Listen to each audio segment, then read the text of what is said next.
Indian nationalist के तौर पे कि इस वक्त अंग्रेजों को निकालना चाहिए, हिंदू मुसलमान यूनिटी के तौर पर हम इकट्ठे रह सकते हैं, इस सारे कॉन्सेप्ट को जो एक नेशनलिज्म का कॉन्सेप्ट होता है, इसको कायदे आजम या मोहम्मद अली जिन्ना उस वक्त बहुत तवील अरसे तक अपने साथ लेकर चलते हैं।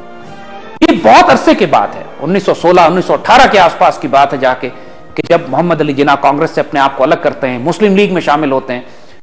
उस वक्त भी मुस्लिम लीग में धड़े बने होते हैं, मुस्लिम लीग कंफ्यूज्ड होती है। यानी 1928 तक तो एक्चुअली ये हाल होता है कि कायदे आजम यानी मोहम्मद अली जिन्ना उस वक्त मुस्लिम लीग के एक ग्रुप में होते हैं और अल्लामा इकबाल दूसरे ग्रुप में होते हैं। आपस में इख्तिलाफात भी इनके हैं सियासी तौर पर, लेकिन यही वो पीरियड होता है, अगर आप याद करें, कि अल्लामा इकबाल अपनी बेहतरीन शायरी करके उस वक्त पूरी उम्मत मुस्लिमा में आग लगा रहे होते हैं, हिंदुस्तान के मुसलमानों को यकजा कर रहे होते हैं। और दोनों बुजुर्ग, दोनों लीडर्स, एक दीनी रूहानी सियासी शायर फलसफी दानिश्वर विजनरी आइडियोलॉग मुफस्सिर इसके तौर पर ये सामने आ रहे हैं, और दूसरी तरफ एक मुसलमानों का एक पॉलिटिकल लीडर इवॉल्व कर रहा है, मोहम्मद अली जिन्ना। 1920 तक दोनों अपने वजूद, अपने स्टैचर पे बहुत अच्छी तरह कायम हो चुके होते हैं। इंडिया के मुसलमानों को नजर आ चुका होता है कि दो वजूद यहां खड़े हुए हैं कि जो मुसलमानों के लिए आइंदा आने वाले वक्तों में बहुत गहरा किरदार अदा कर सकते हैं, लेकिन अभी तक इनमें इख्तिलाफ है। और इसी बात से देखिए, अंदाजा कीजिए कि कायदे आजम, या हम फिर कहेंगे मोहम्मद अली जिन्ना, क्योंकि उस वक्त वो कायदे आजम नहीं बने थे, मोहम्मद अली जिन्ना अभी अपनी सियासी प्रोग्रेस से गुजर रहे हैं। आप में वो दौर इतना कंफ्यूजन का था मुसलमानों के लिए। अब हालात देखिए, वाकयात देखिए, अंग्रेजों की हुकूमत कायम है, 1857 के बाद से मुसलमानों को तबाह बर्बाद करके रख दिया गया है। मुसलमानों के पास कोई सियासी फौजी मजहबी ताकत नहीं है, कोई इकोनॉमिक ताकत नहीं है, इकोनॉमी में मुसलमानों का बिल्कुल बेड़ा गर्क था। उस कैफियत में जब बिल्कुल अंधेरा हो, कोई लीडर ही एग्जिस्ट ना करता हो, कोई फिक्र सोच ना हो, मुसलमान ये ख्वाब भी ना देख सकते हो कि कभी आजादी हासिल कर सकेंगे, उस वक्त हजारों ऑप्शन डिस्कस किए जा रहे थे। कहीं खिलाफत मूवमेंट चलाई जा रही थी, कहीं तर्क मवालात था कि अंग्रेजों से बिल्कुल हर चीज छोड़ छाड़ के हिजरत मूवमेंट चल पड़ी कि हिंदुस्तान छोड़ के अफगानिस्तान चले जाओ। डेस्परेशन का ऐसा आलम था कि मुसलमानों को समझ ही नहीं आ रहा था हम जाएं किस तरफ। ए खासा ने रसूल, वक्त दुआ है, उम्मत पे तेरी अजब वक्त पड़ा है। ये जो मुसद्दस हाली में वो अपने दुख से दरखास्त पेश करते हैं। अल्लामा इकबाल पूरा फर्स्ट वर्ल्ड वॉर का पीरियड जो है असरार खुदी रमूज बेखुदी लिखने पर सर्व कर रहे हैं, जिसका कोई ताल्लुक इंडिया की पॉलिटिक्स से नहीं है, लेकिन आने वाली नस्लों के लिए एक डॉक्यूमेंट तैयार किए जा रहे हैं कि जो आइंदा आने वाली कौमी नस्लें इनको पढ़कर एक उम्मत की बुनियाद रखेंगी। उस वक्त इकबाल अपनी शायरी से कौम को हिदायत और नसीहत कर रहे हैं, खुशखबरियां दे रहे हैं। आया है कि सबक फिर पढ़, सदाकत का, अदालत का, शुजात का, लिया जाएगा तुझसे काम दुनिया की इमामत का। ये सारी बातें 1928 से पहले पहले इकबाल कर रहे हैं, और यकीन कीजिए दीवाने की बढ़ लगती थी। कौन यकीन करेगा इस बात को कि सब कुछ होने वाला है। लेकिन 1928-29 के आसपास तक मुस्लिम लीग के धड़े इकट्ठे हो जाते हैं, दे यूनाइट। और अब यहां पे इस मौके पर कायदे आजम और अल्लामा इकबाल एक दूसरे के बहुत करीब आ जाते हैं।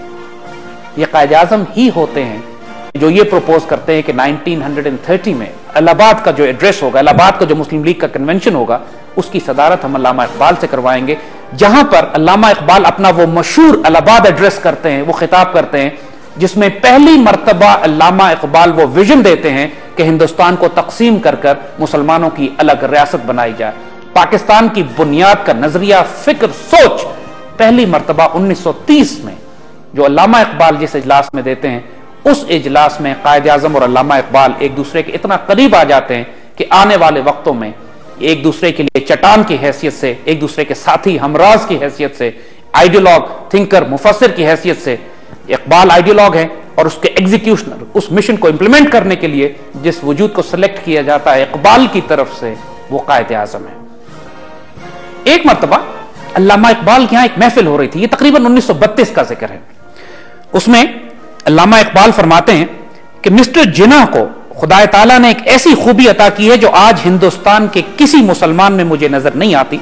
हाजरीन में से किसी ने पूछा कि वो खूबी क्या है, तो आपने अंग्रेजी में कहा, ही इज अनकरप्टेबल एंड अनपरचेजेबल, यानी ना तो उसको करप्ट किया जा सकता है, ना वो खयानत कर सकता है, ना कभी वो बेचा खरीदा जा सकता है। और ये मामला अगर आप नोट कीजिए कि कायदे आजम का उस वक्त तक हाल ये हो चुका था, इस बात के बावजूद कि तमाम अल्लामा इकबाल की शायरी मुसलमानों में आग लगा रही थी, उनको बेदार कर रही थी, लेकिन इतनी डिप्रेशन थी, इस कदर हालात खराब और नाजुक थे उस वक्त हिंदुस्तान के मुसलमानों के कि इलाहाबाद के एड्रेस में जो बातें अल्लामा इकबाल ने कही वो दुनिया उसको मानने पर आमादा नहीं थी। خود محمد علی جناح اس کو ماننے پر آمادہ نہیں تھے. اور آپ کو یاد ہوگا کہ 1930 کے بعد محمد علی جناح، ہم پھر کہہ رہے ہیں اس وقت وہ قائد اعظم نہیں بنے تھے، محمد علی جناح چھوڑ کر ہندوستان ولایت چلے جاتے ہیں اور وہاں آباد ہو جاتے ہیں کہ اب میں ہندوستان کی سیاست میں دخل نہیں دوں گا. علامہ اقبال ان کے پیچھے ولایت جاتے ہیں، پہلی گول میز conference, round table conference, second round table conference, third round table conference, اور وہاں پہ قائد اعظم کو بھی انوائٹ کیا جاتا ہے، علامہ اقبال بھی جاتے ہیں اور بہت زیادہ موقع ملتا ہے علامہ اقبال کو قائد اعظم پر کام کرنے کا. وہ ان کو وہ سارا پلان بتاتے ہیں، وہ ویژن بتاتے ہیں، وہ فکر، وہ سوچ دیتے ہیں. جو پین اسلامک ویژن علامہ اقبال کا ہے، جو علامہ اقبال نیل کے ساحل سے لے کر تابہ خاک کے کاشغر ایک اسلامی ریاست بنانا چاہتے ہیں، وہ ساری فکر اور سوچ انڈیل دی جاتی ہے قائد اعظم کے وجود میں. اور قائد اعظم کو آپ مجبور کرتا یا اس وقت ہندوستان تشریف لائیے اور مسلمانوں کی قیادت کو سنبھالیے. اب جو قائد اعظم وہاں سے واپس آتے ہیں وہ ایک ٹرانسفارمڈ وجود ہے. وہ ان کا سارا سیاسی سفر جو پہلے کانگریس سے شروع ہوتا ہے، ایک انڈین نیشنلسٹ کے طور پہ شروع میں وہ ہندو مسلم یونٹی کی بات کرتے تھے کہ ہندو اور مسلمان اکٹھے رہ سکتے ہیں. اس کے بعد وہ مسلم لیگ بھی انہوں نے بنا لی. تو پھر آزادی کا کوئی تصور قائد اعظم کے پاس نہیں تھا اس وقت. آزادی کا تصور تو علامہ اقبال کا دیا ہوا ہے. خطبہ الہ آباد کے بعد قائد اعظم میں ایک کمال کی بات یہ تھی کہ he was one of the most brilliant geniuses of the time. ایک سیاسی طور پہ جو ان کا ویژن تھا، جو فکر تھی، جو سوچ تھی، اور جو بیسک ایٹریبیوٹ علامہ اقبال نے ان کے بتایا کہ نہ تو ان کو خریدا جا سکتا ہے، نہ بیچا جا سکتا ہے، نہ کرپٹ کیا جا سکتا ہے. ایک چٹان کی طرح جو مرضی پریشر دنیا کا ان پہ ڈال دیا جائے، یہ شخص اپنی جگہ سے ہلے گا نہیں. علامہ اقبال جب یہ کہہ رہے ہیں کہ مجھے ہندوستان کے کسی وجود میں، کسی لیڈر میں یہ کوالٹیز نظر نہیں آتی، تو پھر آپ علامہ اقبال کا پہلے تو سائز کا اندازہ کیجئے. اور جب علامہ اقبال محمد علی جناح کو اس کام کے لیے سلیکٹ کرتے ہیں تو اس سے محمد علی جناح کے سائز کا اندازہ کیجئے کہ کیا کمال کا وجود، کس کمال کے وجود کو سلیکٹ کر رہا ہے کہ امت کی قیادت کرنے کے لیے جو فکر، جو سوچ اللہ تعالیٰ نے علامہ اقبال کو دی ہے، اس کو امپلیمنٹ کرنے کے لیے جو شاہین سلیکٹ کیا گیا ہے، اس کا نام محمد علی جناح ہے.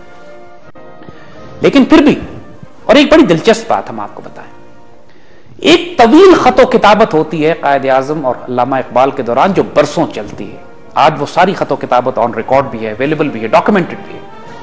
اور ایک حیرت انگیز بات جو ہم کو اس خط و کتابت میں نظر آتی ہے کہ اتنی تفصیل سے علامہ اقبال قائد اعظم کو گائیڈ کرتے ہیں اور لیڈ کرتے ہیں، لٹرلی لگتا یہ ہے کہ جیسے قائد اعظم کی انگلی پکڑ کر چلایا جا رہا ہے. ایک ایک بات کی ہدایت، کہ کس حتیٰ کہ یہ تک ان کو بتانا کہ کس شہر میں اجلاس کیا جائے، جا کے کون کون سی پالیسیز کو اختیار کیا جائے، کس شخص کو اپنے سے دور کیا جائے، انگریزوں کی کون سی سازش ایسی ہے جو مشکلات پیدا کرے گی، کون سا انگریزوں نے جو پروپوزل دیا اس کو قبول کیا جا سکتا ہے، مسلم لیگ کی کیا خامیاں ہیں، کیا خوبیاں ہیں، کیا کمزوریاں ہیں، کہاں پہ مسلم لیگ مار کھائے گی، کون سی مسلم لیگ کی سٹرینتھس ہیں.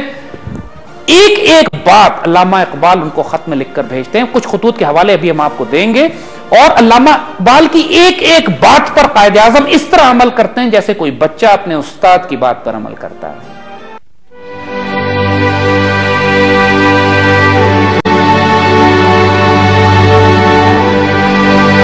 قائد اعظم نے اس طرح عمل کیا کہ جیسے یہ اللہ کی طرف سے آیا ہوا ایک روحانی حکم ہے ان کے لیے جس پر عمل کرنا واجب ہے. اور یہ بات ہم نہیں کہہ رہے، قائد اعظم خود کہہ رہے ہیں. آئیے ہم آپ کو دکھائیں. 1940 میں جب پاکستان ریزولوشن پاس ہوتی ہے لاہور میں، آپ کو معلوم ہے اس کے بعد قائد اعظم نے کیا کیا؟ اس جلسے میں جہاں پاکستان کے قیام کی قرارداد منظور کی گئی، جہاں اللہ کے بندوں نے خود خدا کو بتایا کہ ان کی رضا کیا ہے، اور اللہ تعالیٰ نے ان کے اس فیصلے پر مہر سب کر دی کہ انشاءاللہ پاکستان بن کے رہے گا، اس جلسے کے فوراً بعد قائد اعظم علامہ اقبال کے مزار پر گئے. اور یہاں پر ہم کوٹ کرتے ہیں، آل انڈیا مسلم لیگ کے 27ویں سالانہ اجلاس میں 23 مارچ 1940 کو قرارداد لاہور منظور ہوئی. قرارداد کی منظوری کے بعد قائد اعظم اپنے رفیق خاص علامہ اقبال مرحوم کے مزار پر گئے اور اپنے سیکرٹری مطلوب الحسن سید سے یہ فرمایا، آج اقبال ہم میں نہیں، اگر وہ زندہ ہوتے تو یہ جان کر انہیں بہت خوشی ہوتی کہ ہم نے وہی کچھ کیا جس کی وہ ہم سے توقع رکھتے تھے. خواتین و حضرات، یہ ریلیشن شپ تھا اقبال کا اور قائد اعظم کا. Iqbal was an ideologue, a visionary, a thinker and a philosopher. اس کو ایگزیکیوٹ کرنے والے، اس کو امپلیمنٹ کرنے والے قائد اعظم تھے. قائد اعظم کی اپنی بھی ایک سوچ تھی، پولیٹیکل ڈائمینشن میں کیا فیصلے کرنے ہیں، درست، مگر پورا ویژن، فلسفی، آئیڈیالوجی، اور وہ اسلامزم اور پین اسلامزم، اسلام کے لیے عشق اور جنون اور پاکستان کے ریاست کا